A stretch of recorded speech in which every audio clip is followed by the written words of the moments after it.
Friends, आज हम बात करते हैं एनसीईआरटी का चैप्टर नंबर 1 सेट। ये हमारा लेक्चर नंबर 1 है एंड इसमें हम सेट के रिलेटेड कुछ इंट्रोडक्शन की बात करेंगे। यहाँ पर स्क्रीन पर आपको सेट के left hand side and right hand side पर कोई कर्ली ब्रैकेट करके एक नोटेशन दिख रहा होगा। ये नोटेशन सेट का ही है एंड इसको हम ये चैप्टर में देखेंगे।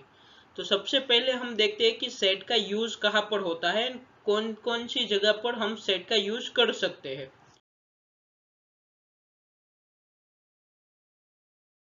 तो सबसे पहले हम इंट्रोडक्शन देखते हैं कि उसका यूज कहाँ कहाँ पर होता है। तो सेट का जो यूज है वो almost every branch of mathematics में होता है, like geometry, sequence, probability, algebra and और भी कोई ब्रांच है जहाँ पर सेट का यूज होता है। ये तो हुई यूजेस, लेकिन इसकी रिक्वायरमेंट क्या है। तो मान लो कि आपके पास कोई 1 2 3 4 एंड 5 ऐसे कोई नंबर है। ये 5 नंबर के रिलेटेड आप कुछ प्रॉपर्टी, कोई फंक्शन ऐसे डिफाइन कर रहे हो। तो आप क्या करोगे, हर बार ये 5 नंबर नहीं लिखोगे, उसकी बजाय इसके रिलेटेड आप एक सेट बनाओगे कि जिसमें ये 5 ऑब्जेक्ट्स होंगे एंड उसको ही हम आगे चल के सेट कहेंगे। तो ये चैप्टर में आपको वही डिस्कशन करना है कि इसको कैसे सेट बनाना है, सेट के कौन कौन से फॉर्म है, वो सब कुछ हम यही लेक्चर में डिस्कस करेंगे। तो मान लो कि अगर आपके पास 1 to 5 नंबर है कि आपको सेट बनाना है, तो किस प्रकार से बनाओगे।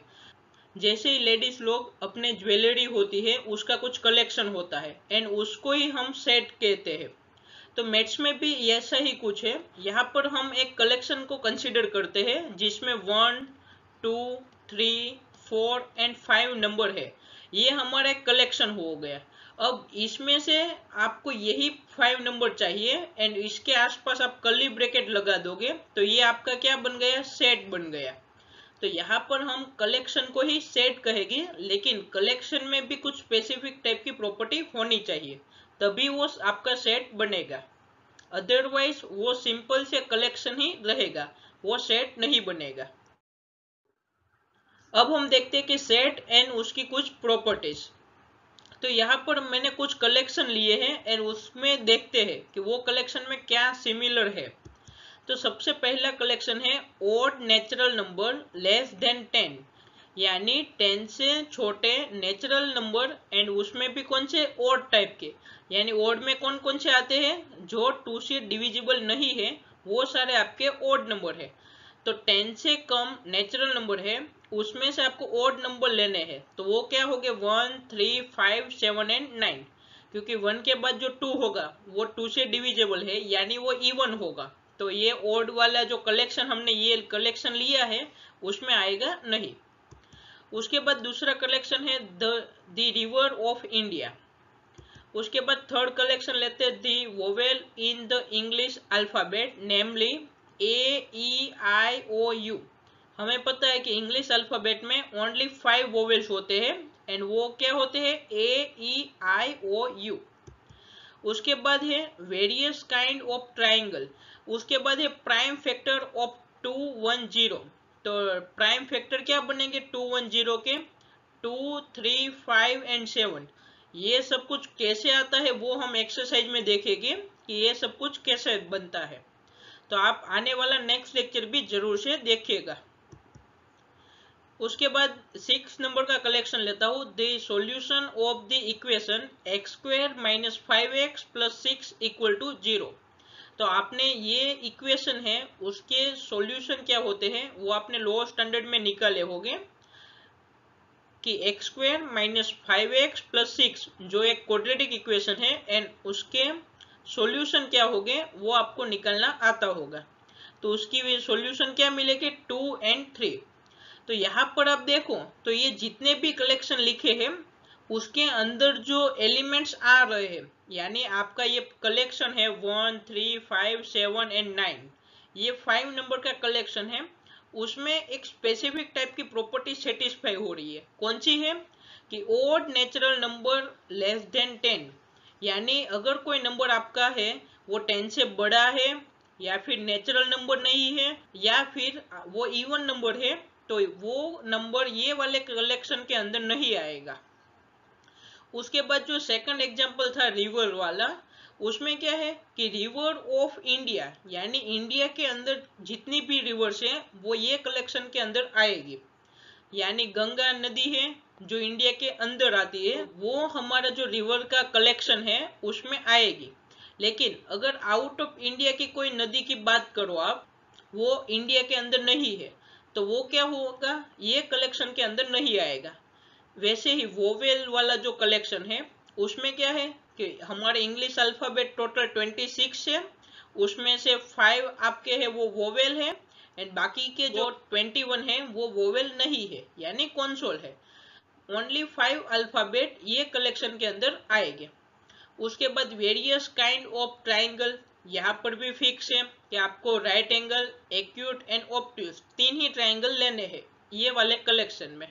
उसके बाद वाला जो कलेक्शन है प्राइम फैक्टर ऑफ 210, तो उसमें भी आपको पता है कि कोई भी नंबर है उसका आप जीसीडी यानी फैक्टराइजेशन करो, एंड यहाँ से आप देख पाओगे कि यहाँ पर ओनली 2, 3, 5 एंड 7 है उसके प्राइम फैक्टर मिलेंगे। उसके बाद वाला जो कलेक्शन है 6 नंबर का, the solution of equation x² - 5x + 6 = 0। अब ये सॉल्यूशन को आप सोल्व करोगे तो आपको 2 एंड 3 मिलेंगे। तो यहाँ पर भी ओनली 2 एलिमेंट है। यहाँ पर अगर मैं बोलूँ कि 1 ये कलेक्शन में आ रहा है या नहीं चेक करो, तो आपको क्या करना है कि ये कलेक्शन, आपका जो कलेक्शन है यहाँ पर, वो कलेक्शन कौन सा होगा, ऐसा कलेक्शन जिसमें वो एलिमेंट आएंगे जो ये x² - 5x + 6 = 0 है उसका सॉल्यूशन बनेगा। अब यहाँ पर अगर 1 लेते हैं तो क्या होगा, 1 का स्क्वायर -5 × 1 + 6, तो ये क्या बनेगा 1 - 5 + 6 यानी क्या होगा 1 + 6 7 - 5 यानी 2 आएगा। तो ये नॉन जीरो है यानी x = 1 आपका जो इक्वेशन है उसको सेटिस्फाई नहीं कर रहा है, इसलिए 1 आपके कलेक्शन के अंदर नहीं आएगा। तो अगर आपने यहाँ पर एक बात नोटिस की हो, यहाँ पर जितने भी कलेक्शन लिए हैं 1 to 6, उसमें स्पेसिफिक टाइप का ऑब्जेक्ट ही उसके अंदर कलेक्शन के अंदर आ रहा है, उसके अलावा के कोई भी एलिमेंट उठाओ वो कलेक्शन की प्रॉपर्टी सेटिस्फाई नहीं कर रहा है, इसलिए वो सेट के अंदर नहीं है।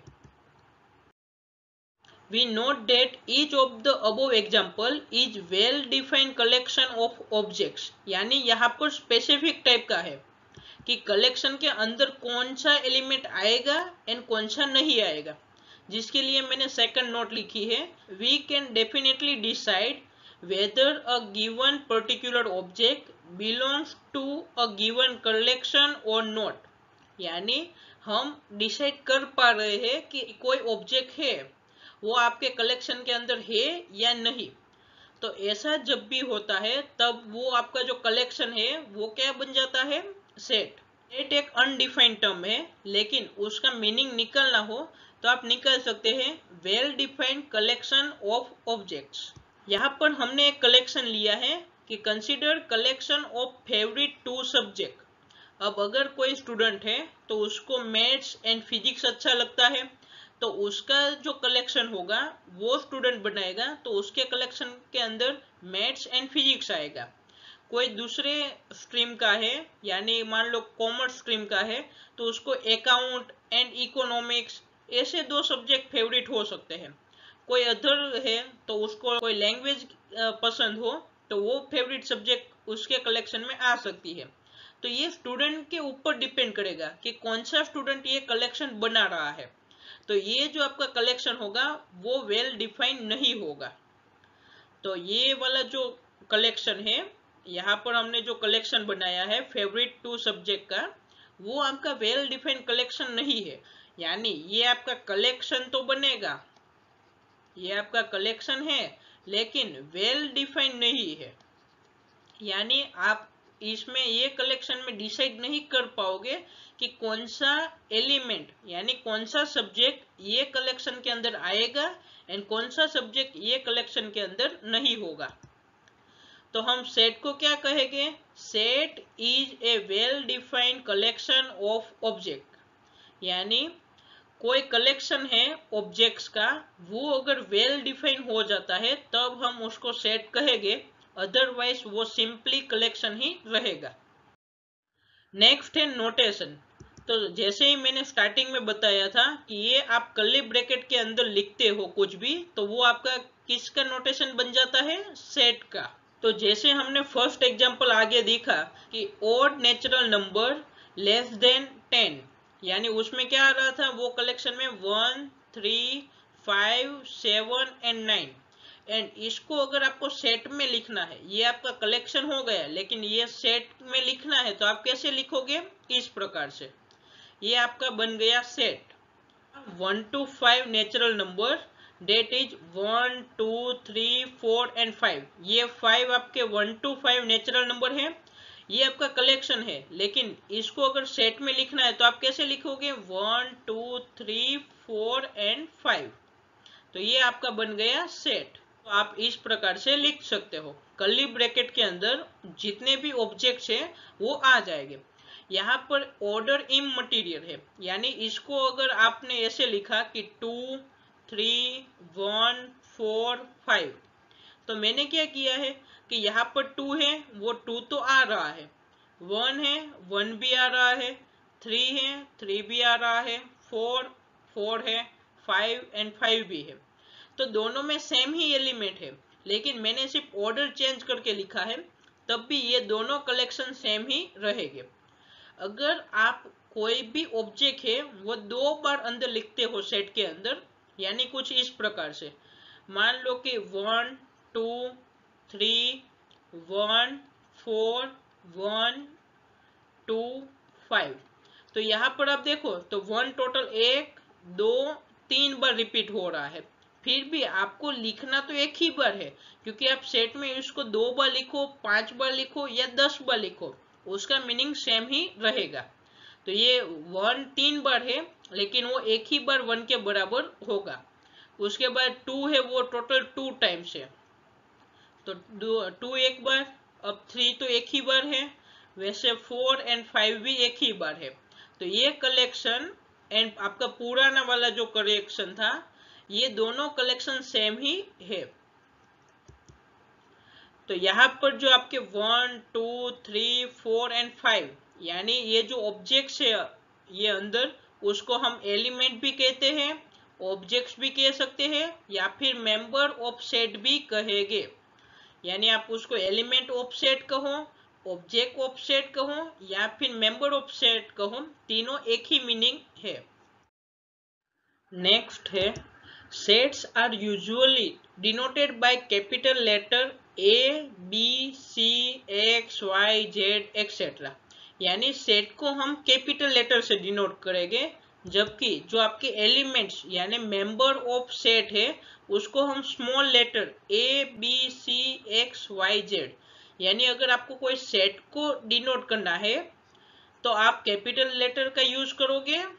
एंड अगर आपको कोई एलिमेंट बताना है कि कोई सेट है, उसके अंदर के एलिमेंट को रिप्रेजेंट करवाना है आपको, तब आप स्मॉल लेटर का यूज करोगे। ये कोई रूल नहीं है, लेकिन यूजुअली हम ऐसा ही यूज करते हैं। अब हम देखते हैं कि belongs to and does not belongs to का मीनिंग क्या होता है। अगर मैं पुराना वाला ही कलेक्शन लूं, तो हमारे पास कलेक्शन क्या था? 1, 3, 5, 7 एंड 9। एंड ये कलेक्शन कौन सा वाला कलेक्शन था? 10 से छोटे ओड नेचुरल नंबर का कलेक्शन है, तो ये वाला कलेक्शन आपका बनेगा। एंड हमने देखा था कि यहाँ पर ये कलेक्शन वेल डिफाइंड भी है, इसलिए ये सेट बनेगा। तो मैं इसको कैपिटल ए नाम दे देता हूँ।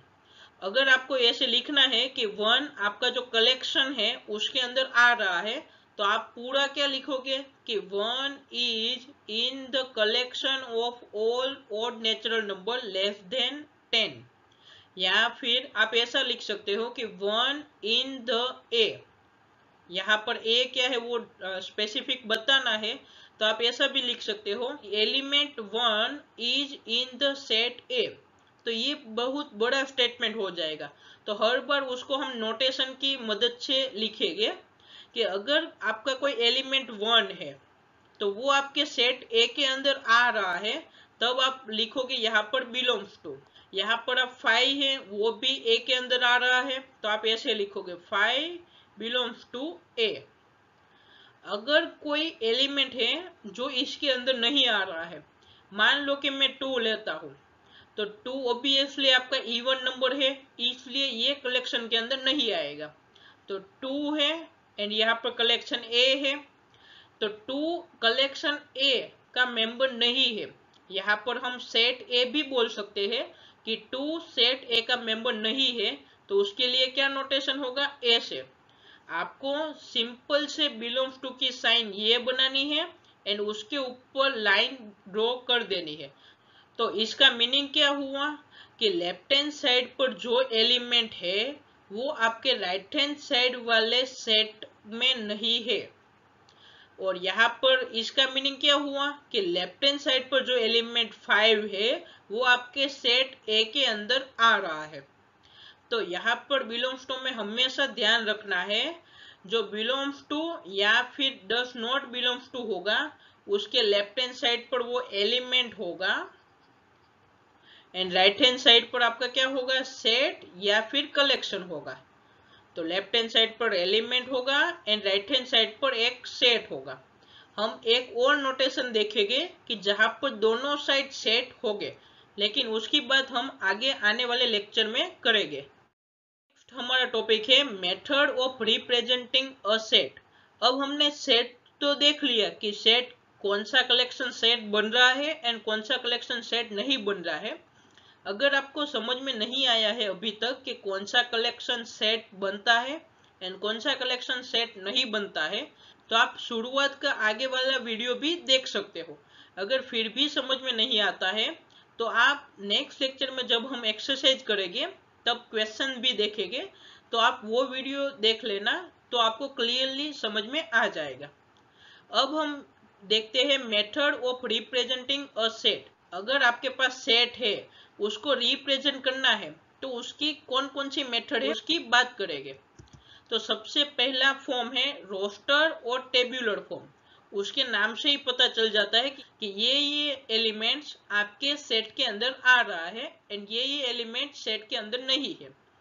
तो जहां पर आप जैसे सोच रहे हो ऐसा ही कुछ है, लेकिन टेबल नहीं बनाना है, यहाँ पर लिस्ट बनाना है। यहाँ पर क्या होगा, all the elements of a set are listed, यानी रोस्टर फॉर्म में कोई भी एलिमेंट्स होगा उसकी लिस्ट बनाकर आप दिखाओगे कि ये लिस्ट है जो सेट के ऑब्जेक्ट्स है।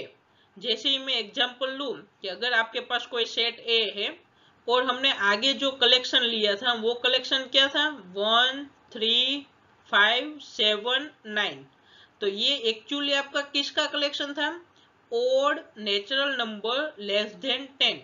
लेकिन उसमें अगर आप ऐसे लिस्ट बनाकर दे देते हो, यानी 1 3 5 7 9 डायरेक्ट ऐसा बना देते हो, तो ये आपने एलिमेंट्स की लिस्ट बना दी कि कौन कौन से एलिमेंट ये सेट के अंदर है। तो ये आपको क्लियरली समझ में आ गया, ये आप ऐसे लिस्ट बनाकर बता सकते हो।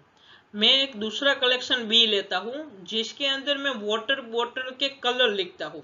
मुझे यहाँ पर स्पेसिफिक टाइप के बोले गए हैं कि ऐसे कलर के नाम लेने हैं जो 20 से स्टार्ट हो रहे हैं। आपके पास टोटल स्टैंडर्ड 12 कलर है, 12 कलर, उसमें से जो 20 से स्टार्ट हो रहे हैं वैसे ही कलर के नाम आपको यहाँ पर लिखने हैं। तो क्या होगा, ब्लैक, ब्लू, ये शायद ये दो ही आएंगे। अगर इसके बाद भी कोई होता है तो आप ये कलेक्शन में ऐड कर देना, अदरवाइज दो ही एलिमेंट यहाँ पर आएंगे। तो यहाँ पर हमने कैसे लिस्ट बना दिया, तो इसको हम कहेंगे रोस्टर फॉर्म या फिर टेब्यूलर फॉर्म ऑफ सेट, कि आप इसमें लिस्ट बनाकर सेट को रिप्रेजेंट करते हो। दूसरा फॉर्म देखते हैं सेट बिल्डर फॉर्म। तो उसके नाम से पता चल जाता है कि यहाँ पर सेट होगा नहीं, आपको सेट को बिल्ड करना पड़ेगा कि ऐसा फॉर्म कि जो सेट बनाकर देगा।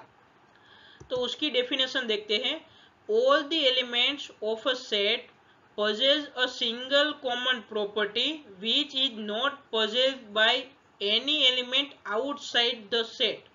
यानी यहाँ पर क्या होगा, कोई एक सिंगल कॉमन प्रॉपर्टी होगी कोई एलिमेंट्स के पास कि अगर कोई एलिमेंट ये प्रॉपर्टी को सेटिस्फाई कर रहा है तो वो आपके सेट के अंदर होगा, अदरवाइज वो सेट के अंदर नहीं होगा, यानी वो एलिमेंट सेट के बाहर होगा। तो मैं फिर से कोई सी नाम का एक सेट बनाता हूं, ये मैंने कैपिटल सी ही लिखा है। All odd natural number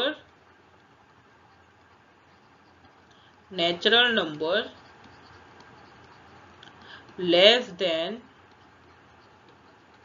10। तो इसमें कौन सी सिंगल कॉमन प्रॉपर्टी है, ये वाली कि odd natural number less than 10, यानी ऐसे ही नंबर्स आपको यहाँ पर लिखने हैं ये सेट के अंदर कि जो odd भी हो, नेचुरल नंबर हो एंड उसकी वैल्यू 10 से कम हो। तो हमने देखा था कि ऐसे कौन कौन से आते हैं, ओनली 1, 3, 5, 7 एंड 9। देखो ये सी नाम का जो सेट है वो हमने ऊपर जो ए सेट बनाया उसके जैसा ही दिख रहा है, तो मैं यहाँ पे सी ही लिखता हूँ, लेकिन दोनों सेट एक ही है। तो यहाँ पर आप देख सकते हो कि मैंने एक सेट है उसको मैंने रोस्टर फॉर्म से रिप्रेजेंट किया है, जबकि वही सेट को मैं सेट बिल्डर फॉर्म से भी रिप्रेजेंट कर सकता हूँ। तो ऐसा नहीं है कि कोई एक सेट है उसको आप रोस्टर फॉर्म से ही कर सकते हो और कोई सेट बिल्डर फॉर्म से ही कर सकते हो। तो यहाँ पर एक क्वेश्चन ये होता है कि अगर आपको हो रहा है या नहीं उसका तो आइडिया नहीं है, लेकिन अगर हो रहा है देन गुड, अगर नहीं हो रहा है तो आप सोचो कि यहाँ पर दोनों फॉर्म की मदद से हम सभी सेट बना सकते हैं, तो ये दो अलग अलग फॉर्म पढ़ने की जरूरत ही क्यों थी। अगर आपका काम ये वाले फॉर्म से या फिर ये वाले फॉर्म से, दोनों में से कोई एक फॉर्म से हो रहा है, अगर आप सेट को ये दोनों में से कोई भी एक फॉर्म से रिप्रेजेंट कर पा रहे हो, तो यहाँ पर हमें दो फॉर्म क्यों पढ़ रहे हैं। यहाँ पर रोस्टर फॉर्म अलग है एंड सेट बिल्डर फॉर्म भी अलग है। तो थोड़ा वेट करो, अगर आपको आंसर मिल गया है तो मुझे कमेंट करके बताओ, अदरवाइज आपको एंड में पता चल ही जाएगा कि यहाँ पर हम दो डिफरेंट टाइप के फॉर्म क्यों पढ़ रहे हैं।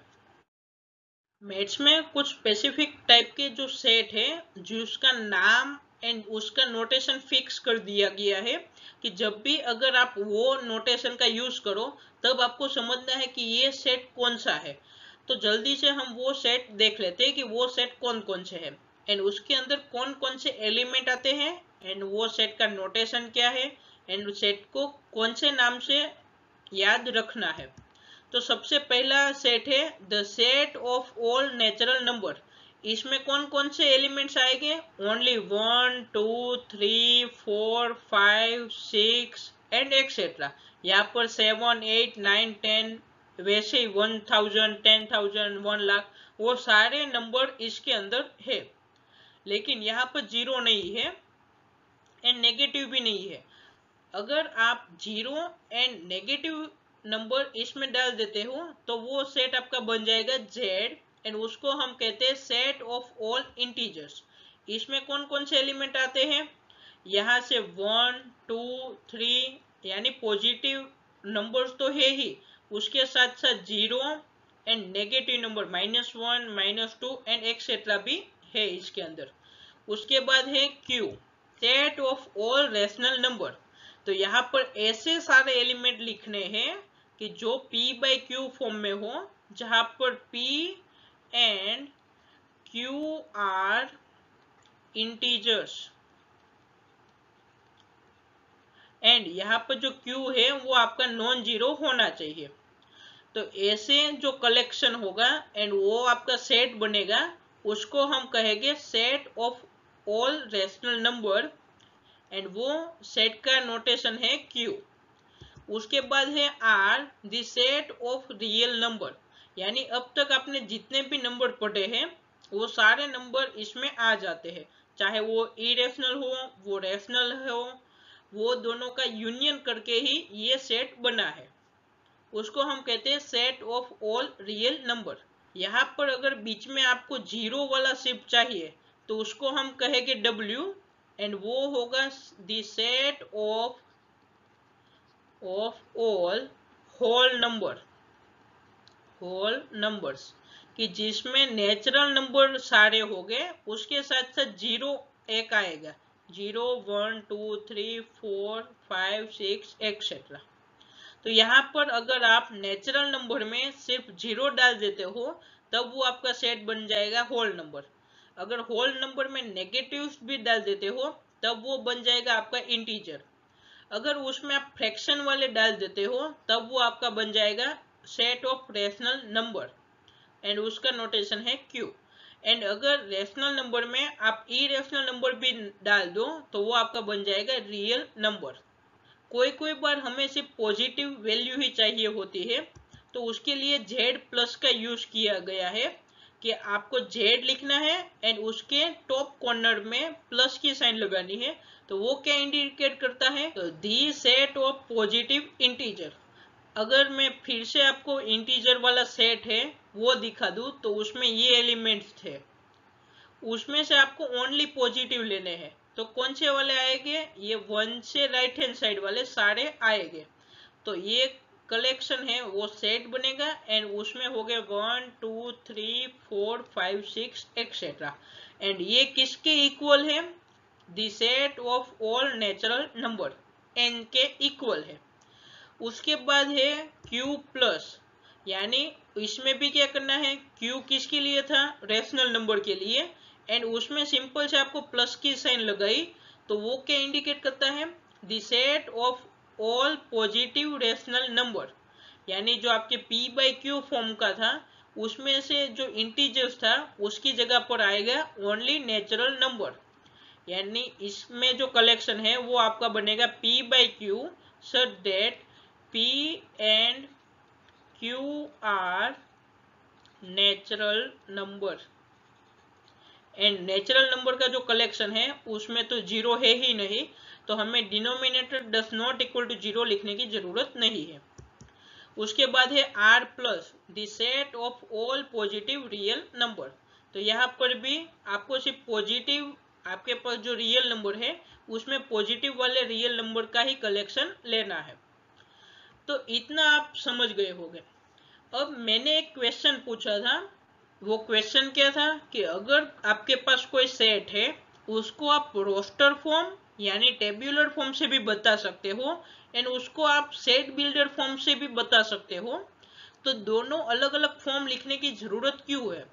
तो उसका आंसर क्या है कि हर बार जरूरी नहीं है कि वो जो आपके पास कोई सेट है उसको आप लिस्ट बनाकर दिखा पाओ कि ये जो आपका सेट है उसमें ये एलिमेंट आएंगे। तो ऐसा हर बार लिस्ट बनाना पॉसिबल नहीं है। आपके सामने स्क्रीन पर ही उसका आंसर दिख रहा है। अगर आप set of all rational number यानी P/Q वाला लेते हो तो उसको मैं जरा लिस्ट बनाकर दिखाने की ट्राई करता हूं। तो अगर आपके पास n है सेट ऑफ नेचुरल नंबर तो उसके तो आप आसानी से लिस्ट बना पाते हो कि 1 2 3 4 5 6 etcetera.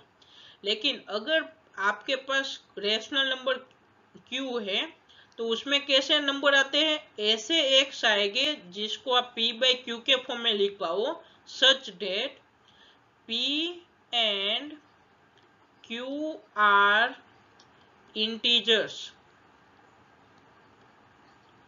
and Q does not equal to 0। तो यहाँ पर आप देखो कि अगर आपको इसको लिस्ट फॉर्म में लिखना है तो आप क्या लिखोगे, 0 1 2 3 ऐसा तो पहले लिख दोगे।